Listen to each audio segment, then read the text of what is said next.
Yeah, so I've alluded to it already, but still a sour taste in my mouth from the weekend. And it wasn't the tequila I drank on Friday, by the way. It was a 3-2 loss to the Montreal Canadiens, who announced earlier on Saturday that Cole Caulfield would be done for the season with a shoulder issue. And then they still came out missing, I think, 7 regulars, could have been more. And Rem Pitlick, your boy, Rem Pitlick, scores the OT winner, and Montreal shocks the world like they do all the time in the last 3-4 years against the Leafs. They beat them. As I always say, and I told Rosie on this on last week's show, there was no value in betting on Toronto. The only play was the Montreal puck line at the very least to keep the game close, and they end up winning. So if you took Montreal outright, congratulations to you. As I said on social after the game, this game had no bearing at all on the regular season, but it's just more a disconcerting loss, in my opinion. You lose to the Montreal Canadiens. Number one, it's a rival in Hockey Day in Canada, so all eyeballs on your screen to watch this game. And number two, such a depleted roster. Raphael Harvey Pinard. Yeah, some dude was shadowing Austin Matthews, and they dominated the Matthews line all night long. Like, it was a concerning night for me. Thought the Leafs had a really good first period, pretty decent third period. They no-showed in the second period, which was the ironic part for me because the numbers were startling going into the game. Toronto plus 26 in the second period. The Montreal Canadiens minus 26. And lo and behold, it's Montreal who scores 2 goals. Because it seemed the way after the first period, it was like, this game's done.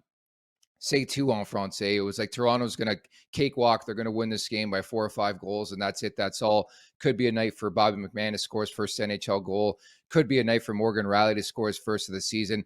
And I don't know what Martin St. Louis said in that locker room. He probably didn't utter the words Connor Bedard because Montreal came with guns a-blazing in the second period. And I left that game befuddled as to how that transpired. But I think a positive note I would grab is that Ilya Samsonov, who, by the way, was just confirmed as a starter again for tonight's game, which makes the most sense. I think you keep running with him. I thought it was fantastic. If it weren't for Ilya Samsonov, which is scary to say, it probably was like a 6-2 game for Montreal. Granted, you could probably say the same thing about Samuel Montembeault, some of the saves he made in the first period and specifically in the third period. I get it. But I thought Samsonov was really, really locked in. I just left that game trying to figure out how the hell that happened again, where we've seen that comedy show, if you want to call it that, earlier in the season. We saw it ad nauseum in the month of October. It's like the Jekyll and Hyde game. They make pedestrian goalies look like Patrick Waugh. And that's how I felt they played the other night against Samuel Montembeault, who's been bouncing around the league for the last couple of years, yet he still finds a way to notch a victory here against Toronto Maple Leafs. And then the other funny thing was Josh Anderson.